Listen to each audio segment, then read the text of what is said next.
In our last topic, we saw that we want to help our physical and spiritual children learn the importance of spending time alone in fellowship with the Lord. That is a key in the development of our spiritual lives.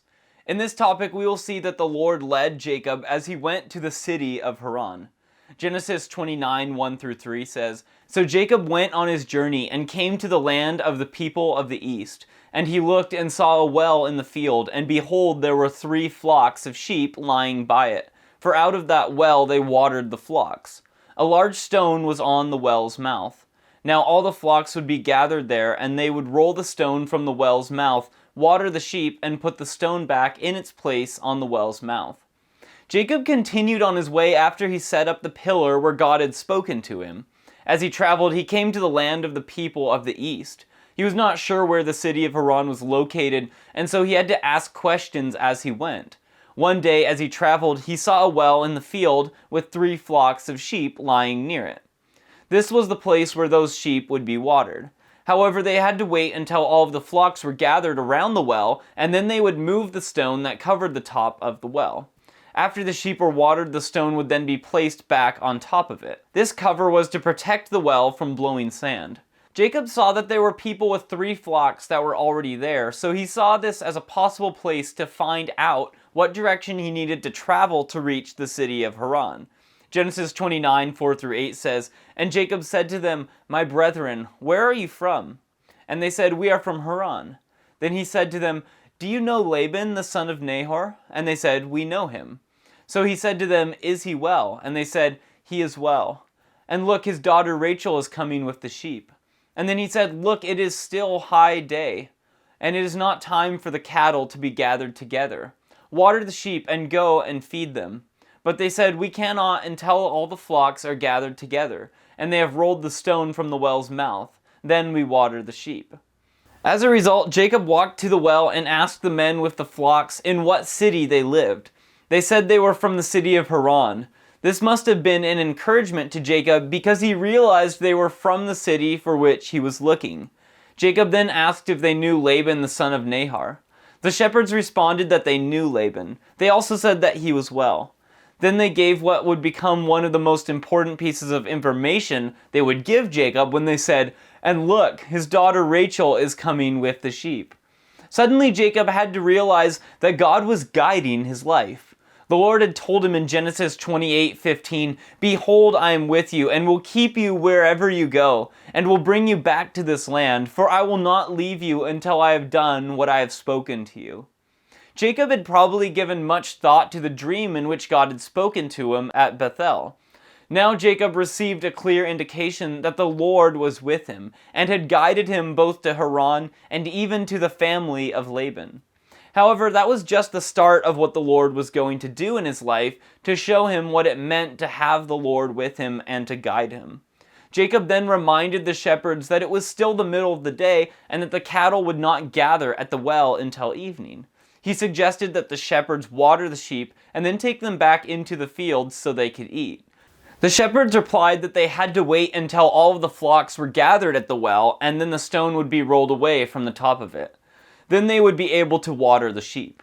Jacob was still walking with the other shepherds when Rachel arrived at the well with the sheep of her father.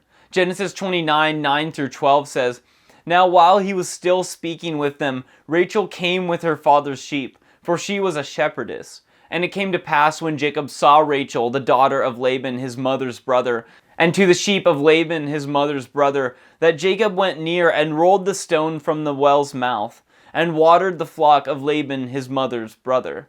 Then Jacob kissed Rachel and lifted up his voice and wept. And Jacob told Rachel that he was her father's relative and that he was Rebekah's son. So she ran and told her father." Rachel had been given the job of being a shepherdess, so she was the one who cared for the sheep of her father. This shows us that her father did not have a large flock of sheep at the time Jacob arrived at Haran. Jacob suddenly became a man of action when Rachel arrived at the well with the flock of her father.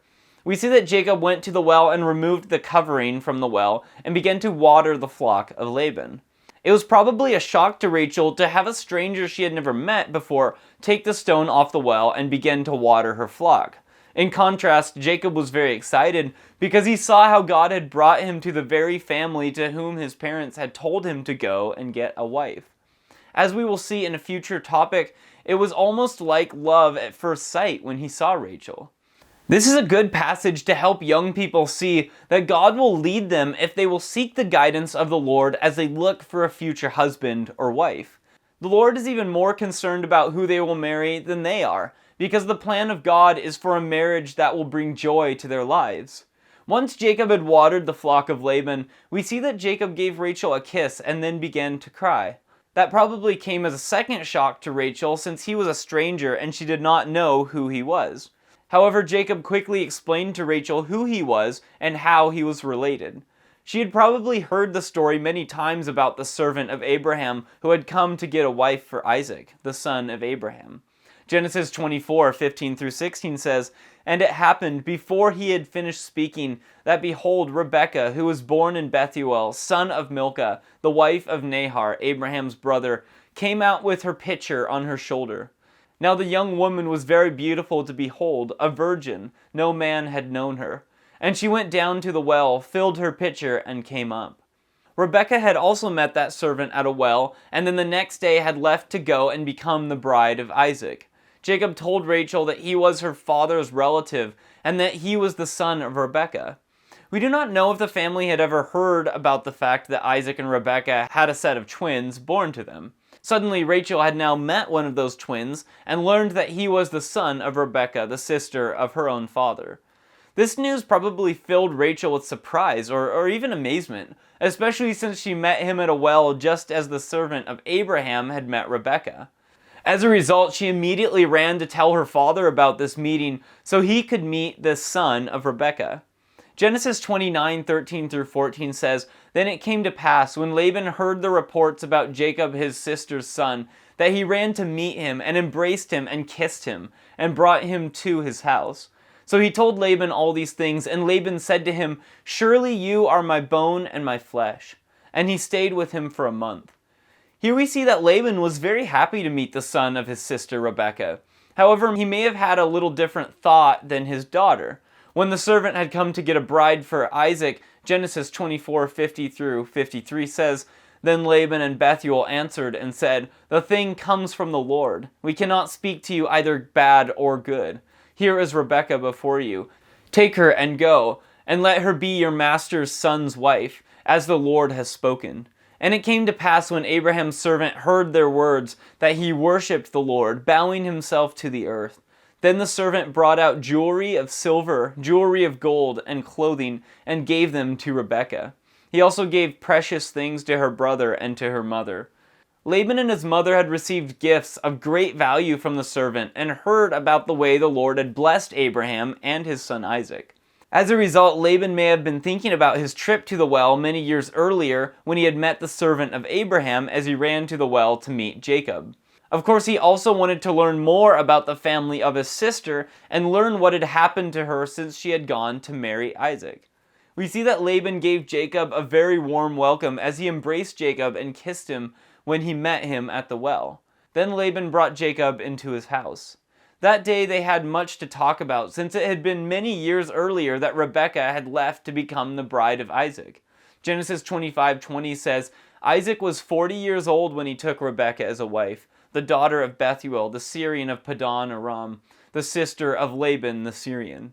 We see that Isaac had been 40 years old when he married Rebekah. Then Genesis 25:26 says, "Afterward his brother came out, and his hand took hold of Esau's heel, so his name was called Jacob.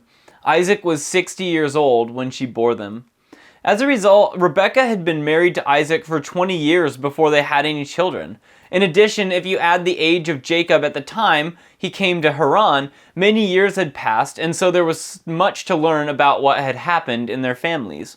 Laban showed that he recognized Jacob as a part of his family as he said, "Surely you are my bone and my flesh." We go on to read that Jacob stayed with Laban for a month. Usually the tradition of that culture was for a person to stay 3 days and then begin working if they could agree on acceptable wages. However, we see that Laban waited a month before he talked to Jacob about wages for the work he was doing. Jacob was ready when Laban asked about the wages he wanted. As Genesis 29:18 says, "Now Jacob loved Rachel, so he said, 'I will serve you 7 years for Rachel, your younger daughter.'" Jacob had been sent to find a wife, and he knew which daughter he wanted for a wife because he had already developed a love for Rachel. We want to help our physical and spiritual children realize how God works to lead us as we learn to follow him. God had led Jacob to the place where he was going. The Lord had caused him to meet the family of Laban through Rachel. Now God had developed a love in Jacob for Rachel. We want to help our children learn to explain how God leads us as we yield to him. May the Lord richly bless you as you help your children learn to explain these things.